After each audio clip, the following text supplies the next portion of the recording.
You might be damaging your transmission every single time you park, and it could already be costing you thousands without you realizing it. No warning light, no strange sound, no obvious sign that anything is wrong.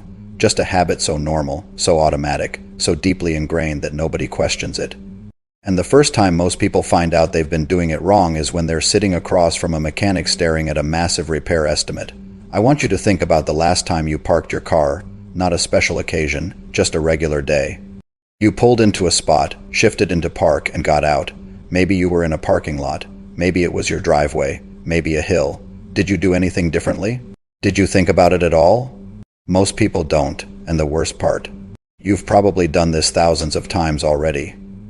If this sounds like something you need to hear, hit like and subscribe right now. This channel covers the real mechanics of what's actually happening inside your car, because most of this information never comes from a dealership, and what I'm about to show you has the potential to save you thousands of dollars.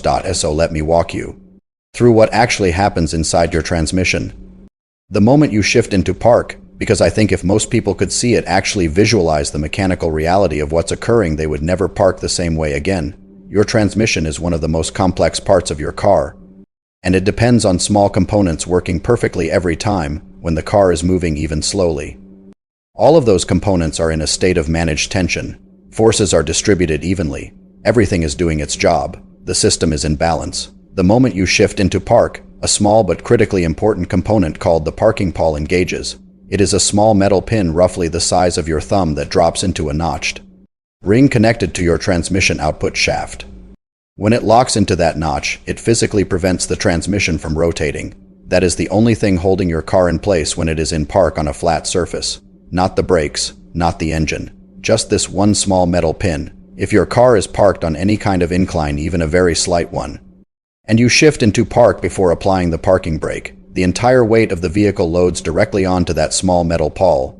The car rolls slightly, sometimes just a few millimeters, sometimes more, and the full weight of the vehicle comes to rest against that pin. We are talking about 1,000, 2,000, 3,000 pounds of vehicle weight pressing against a component roughly the size of your thumb every single time you park like this. And this is the part I want you to hold on to, because it changes everything. That parking pawl was never designed to hold the weight of the vehicle. It was designed to prevent rotation. In a car that is already stationary and already held in place by the parking brake, the parking brake is a completely separate system, steel cables connected to your rear wheels, and it is specifically designed to hold the car's weight on a slope. The parking pawl is a backup, a secondary lock. Not the primary one, but most drivers treat the parking pawl as the only thing they need, and they never touch the parking brake at all. Think about what this means over time. Every parking session on a slight incline, every driveway with a gentle slope, every parking lot where the ground isn't perfectly flat every single time. That small metal pin is taking the full weight of your vehicle. And metal under repeated, unintended stress does one thing consistently. It wears, it deforms, it weakens, slowly, invisibly, across hundreds of parking sessions over months and years, until the day that pin doesn't engage cleanly, or the car doesn't hold properly in park at all. The repair at that point is not a small job. Accessing the parking pawl mechanism requires removing the transmission, and transmission removal and service on a modern vehicle runs anywhere from $1,500 to $4,000, and most people will never notice this happening until it's too late. But that's not even the worst part. The real damage happens when you try to leave. When you park on a hill without the parking brake and shift into park, the car rolls against the pawl as described. But now think about what happens when you come back to leave. You get in, start the car, and try to shift out of park. What do you feel? A slight resistance. A small click or clunk before the shifter releases. If you've ever felt that small clunk when shifting out of park, this is why. That sensation, that resistance, is the transmission trying to shift out of park while the full weight of the car is still pressing against the parking pawl. This is the moment most people ignore. You are asking the transmission to release a pin that is under enormous mechanical load. And every time that happens, you are creating micro-stress fractures in the pawl itself and in the notched ring it locks into. Multiply that stress event across every parking session for 5 years of ownership, and you begin to understand how a transmission starts showing problems at 80,000 miles with no clear explanation of why. The explanation is in the parking brake, or more specifically in the fact that you never used it. And the frustrating part is, This damage is completely avoidable. Now I want to show you the right way to do this, and I want to be clear that this takes about 3 seconds of additional effort every single time you park. 3 seconds that protect a component that costs thousands to replace.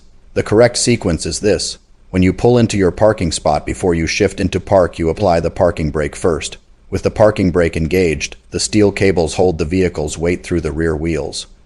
The car is now held by the braking system, which is designed for exactly this purpose. Then you shift into park. Now when the parking pawl engages, the vehicle is already stationary and already held. The pawl drops into the notch under zero load. No stress, no weight transfer, no wear. And when you return to leave, you start the car, release the parking brake first, and then shift out of park. The pawl releases cleanly under zero load. No resistance, no clunk. Apply parking brake, shift into park. 3 extra seconds. It sounds almost too simple, and that's exactly why most people never do it, because nothing about parking incorrectly feels dangerous in the moment. The car holds. You get out. Everything seems fine. The damage is invisible and gradual and completely silent right up until it isn't. This is where things go wrong. I want to add one more thing here, because there is a specific scenario that causes more damage than any other. Parking on a hill, facing downhill, without the parking brake, and without turning your wheels toward the curb. In this position, if the parking pawl fails, which becomes increasingly likely as it wears over time, there is nothing preventing the car from rolling forward into traffic. This happens, and in most cases, the driver had no idea their parking pawl had weakened to that point. Regular use of the parking brake also keeps the cables lubricated through movement and prevents them from corroding or seizing up.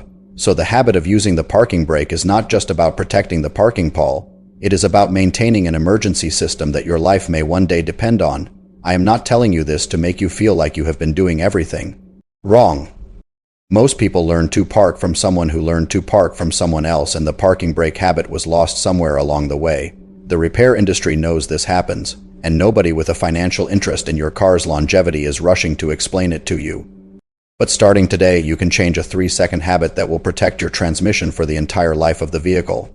If you have been parking without the parking brake for years on flat ground, your transmission is likely fine. But if you park regularly on any slope, any grade, any driveway that is not perfectly level, start using the parking brake today.